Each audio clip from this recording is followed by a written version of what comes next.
నమస్తే. October month 2025వ సంవత్సరంలో కుంభరాశి వారికి ఎలా ఉందో మనం చూద్దాం.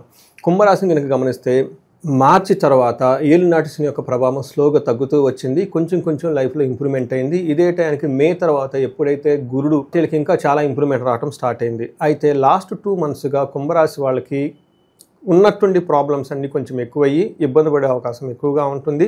కొంచెం స్లోగా ప్రాబ్లమ్స్ నుంచి బయటపడుతున్న కుంభరాశి ఉన్నట్టుండి వాళ్ళ తల మీద చాలా ప్రాబ్లమ్స్, వాళ్ళ చుట్టూ చాలా ప్రాబ్లమ్స్ అన్నీ కమ్ముకోవటం జరిగింది.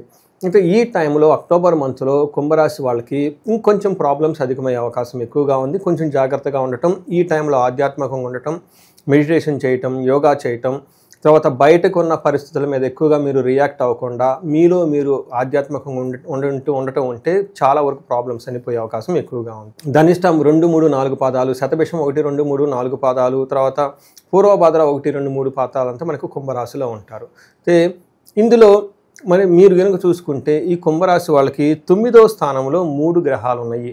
9వ స్థానంలో పాపగ్రహాలు ఉండటం అంత మంచిది కాదు. మీకు కొంచెం ప్రాబ్లమ్స్ క్రియేట్ చేసే అవకాశం ఎక్కువగా ఉంటుంది. ఈ అక్టోబర్ మాసంలో 3 గ్రహాలు మారుతున్నాయి. అవి 3వ తారీఖు, 9వ తారీఖు, 17వ తారీఖు. 3వ తారీఖు బుధుడు, తర్వాత శుక్రుడు వచ్చేటప్పుడు 9వ తారీఖు, సూర్యుడు వచ్చేటప్పుడు 17వ తారీఖు మారుతూ ఉన్నారు. ఈ యొక్క గ్రహాల యొక్క మార్పు వల్ల మనకి కుంభరాశి వాళ్ళకి ఎలా ఉందో చూస్తే మహర్షులు మనకి ఏమని చెప్తారంటే సూక్ష్మంగా చెప్తే ద్వేషం దేహరోజం విఘ్నం సంపద అని చెప్తుంటారు. ఈ టైంలో వీళ్ళకి చుట్టూ వాతావరణం అంతా ద్వేషపూరితంగా ఉండే అవకాశం ఎక్కువగా ఉంటుంది. శారీరకంగా కొంచెం హెల్త్ కాంప్లికేషన్స్ వచ్చే అవకాశం ఎక్కువగా ఉంటుంది. వీళ్ళకి ఆటంకాలు ఎక్కువగా జరుగుతూ ఉంటాయి. అంతేకాకుండా సంపదలు కూడాను వీళ్ళకి వచ్చినట్లు వచ్చి కొంచెం దూరంగా పోయే అవకాశం ఎక్కువగా ఉంటుంది.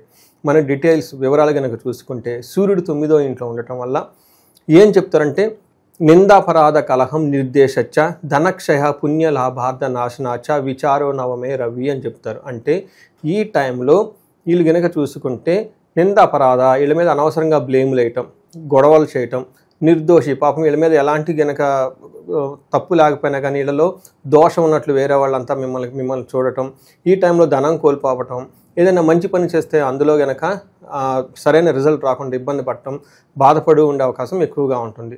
కానీ ఓవరాల్గా ఎంత బాధలు ఉన్నా ఓవరాల్గా అవుట్ సైడ్ చాలా బాగుంటారు. ఇది మనకి సూర్యుడు వల్ల వచ్చే మిక్స్డ్ రిజల్ట్ అని చెప్పుకోవాలి. నెక్స్ట్ కుజుడికి చూసుకుంటే కుజుడు అగైన్ వీళ్ళకి 9వ స్థానంలో ఉండటం వల్ల అంత మంచి చేయదు, అంత మంచిది కాదు అని చెప్తుంటారు. ఈ రాశి వాళ్ళకి ఫాదర్స్ కానివ్వండి, ఫాదర్ రిలేటెడ్ ఫిగర్స్ ఎవరున్నా ఉన్నా కానీ వాళ్ళకి కొంచెం ఇబ్బందులు, హెల్త్ ప్రాబ్లమ్స్ వచ్చే అవకాశం ఎక్కువగా ఉంటుంది.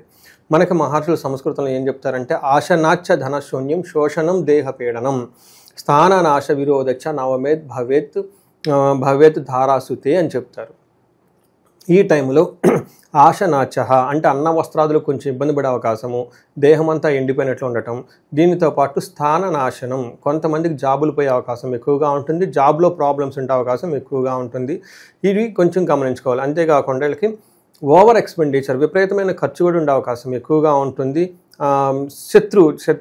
శత్రువుల ద్వారా ఫియర్, భయము ఇవన్నీ కూడా ఎక్కువ ఉండే అవకాశం ఎక్కువగా ఉంటుంది. అందుకని ఇది కొంచెం గమనించుకోవాలి. నెక్స్ట్ మీరు కనుక చూసుకుంటే శుక్రుడు వీళ్ళకి 8th హౌస్లో ఉన్నారు.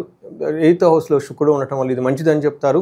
ఏ విధంగా అంటే దుఃఖనాశో మహాసౌఖ్యం బంధుమిత్ర సమాగమ రాజదర్శనమాప్తి భృగేశ్ అష్టమే భృగునందనే అని చెప్తారు. అంటే 8వ ఇంట్లో కనుక శుక్రుడు ఉండటం వల్ల ఈ రాశి వాళ్ళకి మంచి జరుగుతూ ఉంటుంది. టయానికి ఫుడ్ తింటారు. అప్పటిదాకా ఏదైనా దుఃఖపడేవా ఉంటే ఈ చిన్న బాధలు ఏమైనా ఉంటే వాటి నుంచి ఆ దుఃఖం అంతా పోగొట్టుకుంటారు, సౌఖ్యంగా ఉంటారు, బంధుమిత్రులతో కలిసి ఉంటారు. ఈ టైంలో హైయర్ అఫీషియల్ని కలవాలన్నా కానీ, తర్వాత గవర్నమెంట్ ఎంప్లాయీస్ కలవాలనుకున్నా కానీ, ఇన్ఫ్లుయెన్షియల్ పీపుల్ ఎవరైనా ఉన్నా కానీ వాళ్ళని కనుక కలిసే అవకాశం కూడా చాలా ఎక్కువగా ఉంటుంది. కీర్తి ప్రతిష్టలు పెరిగే అవకాశం ఎక్కువగా ఉంటుంది. మీరు కనుక ఓవరాల్గా కనుక చూసుకుంటే ఒక 60 to 70% బాగలేదు, ఒక 40% మాత్రమే ఈ రాశి వాళ్ళకి బాగుంది. దీనికి తోడు శని వీళ్ళకి తిరోగమనంతో ఉండటంతో ఇంకొంచెం ప్రాబ్లమ్స్ అధికమయ్యే అవకాశం ఎక్కువగా ఉంటుంది. ఇది గమనించుకొని ఈ రాశి వాళ్ళు పరిహారాలు చేసుకుంటే చక్కగా ఉంటారు. ఇందులో 3 నక్షత్రాలు ఉంటాయి. నక్షత్రం ప్రకారం కనుక మనం చూసుకుంటే ధనిష్ట, శతభిషం, పూర్వభాద్ర నక్షత్రాలు 3 నక్షత్రాలు ఉంటాయి. ధనిష్ట నక్షత్రం వాళ్ళకి చూసుకుంటే వీళ్ళకి హెల్త్గా వస్త్రలాభం ఉంటుంది, అది కొంచెం ఓవరాల్గా చూసుకుంటే సేఫ్ అండ్ సెక్యూర్గా ఉంటారు. బట్ ఇలా ప్రాబ్లం చూసుకుంటే రోగము, పరవాసము, అతి భయము, దేహపీడము, దరిద్రము చూపిస్తుంది. ధనిష్ట నక్షత్రం వాళ్ళు ఇందులో ఉన్నవాళ్ళు కొంచెం జాగ్రత్తగా ఉండాలి. శతభిష నక్షత్రం కనుక చూసుకుంటే వీళ్ళకి దరిద్రము, అతి భయము, పరవాసము, రోగము చూపిస్తుంది. అంటే ఎక్కడ కూడా వీళ్ళకి కొంచెం అంత సౌఖ్యంగా లేదు, ఇబ్బంది పడే అవకాశం ఎక్కువగా ఉంటుంది. పూర్వభాద్ర నక్షత్రం వాళ్ళకి రాజ్యలాభము, పరవాసము చూపిస్తుంది. ఫారిన్ రిలేటెడ్ ఏమన్నా కనెక్షన్స్ ఉంటే అందులో ఇంప్రూవ్ వచ్చే అవకాశం ఎక్కువగా ఉంటుంది. ప్రమోషన్స్ వచ్చే అవకాశం ఎక్కువగా ఉంటుంది. అయితే ఇందులో రోగము, అతి భయము, దరిద్రము కూడా చూపిస్తూ ఉంటుంది. ఈ 3 వచ్చేటప్పటికి నెగటివ్, ప్రతికూలంగా ఎక్కువగా ఉన్నాయి. అంటే ఓవరాల్గా కనుక చూసుకుంటే శతభిషం, పూర్వభాద్ర నక్షత్రాలకి గాయాలయ్యే అవకాశం కూడా ఎక్కువగా ఉంటుంది. వీళ్ళకి సూర్యుడు వల్ల లత్త ఉండటం వల్ల. సో ఈ రాశి వాళ్ళు పరిహారాలు కనుక చూసుకుంటే వీళ్ళు మంచి మంచి పరిహారాలు చేసుకోవాలి. ఒకటి వీళ్ళకి ఇంకా ఏలినాటి శని ఉండటంతో శనికి సంపూర్ణ శాంతి పూజలు చేయించుకోవటం, మన్యుపాశుపత అభిషేకం చేయించుకోవటం, అంతేకాకుండా శనికి అధిష్టాన దేవతన దక్షిణీ కాళీ అమ్మవారి యొక్క మంత్రం కూడాను వీళ్ళు జపం చేయించుకోగలిగితే శని పెట్టే బాధల నుండి చాలా వరకు తీవ్రత నుంచి ప్రాబ్లం నుంచి బయటపడిపోతారు. ఎవరైతే బిజినెస్ పీపుల్ ఉన్నారో, రియల్ ఎస్టేట్ పీపుల్ ఉన్నారో, ఎక్కడైతే కనుక మీకు ధనం లేక, ప్రవాహం లేక ఇబ్బంది పడిపోతూ ఉంటే ఈ టైంలో దసరా నుంచి దీపావళి ఉన్న మధ్య టైంలో వీళ్ళు ఒకటి కుబేరు పాశుపత అభిషేకం చేయించుకున్న, మీకు ఇంకా ధనంకి సంబంధించిన ప్రాబ్లమ్స్ ఎక్కువగా ఛాలెంజెస్ ఉన్నా కానీ కుబేర పాశుపతంతో పాటు మహాలక్ష్మి విశేష హోమం చేయించుకున్న, లేదంటే మల్టీ సోర్సెస్ ఆఫ్ ఇన్కమ్ కావాలి, కొత్తగా ఎక్కడా మాకు సోర్సెస్ ఆఫ్ ఇన్కమ్ లేదు అని మీరు కనుక అనుకుంటే, బహుముఖ ఆదాయం మాకు కావాలి అనుకుంటే స్వర్ణలక్ష్మి విశేష హోమం చేయించుకున్నా కానీ ఈ రాశి వాళ్ళకి విపరీతంగా కలిసి వచ్చే అవకాశం ఎక్కువగా ఉంటుంది. ఇది కాకుండా ఇండివిజువల్గా మీకు ఏదైనా మీ యొక్క జీవితంలో ఏదైనా కనుక ఛాలెంజెస్ కానీ మీరు ఫేస్ చేస్తూ ఉంటే ఒక్కసారి మీరు జాతక చక్రాన్ని తరోగా విశ్లేషణ చేసి చూపించుకోండి. అందులో ఇంకా ఏమైనా ప్రాబ్లమ్స్ ఉంటే, ఏమైనా దోషాలు ఉంటే అవన్నీ నివృత్తి చేసుకుంటే మీ లైఫ్ 10 అంతలు ముందుకెళ్ళిపోయే అవకాశం చాలా ఎక్కువగా ఉంటుంది. ఈ రాశి వాళ్ళకి అష్టైశ్వర్యాలు కలగాలని, భోగభాగ్యాలు కలగాలని చెప్పేసి కోరుకుంటున్నాను. నమస్తే.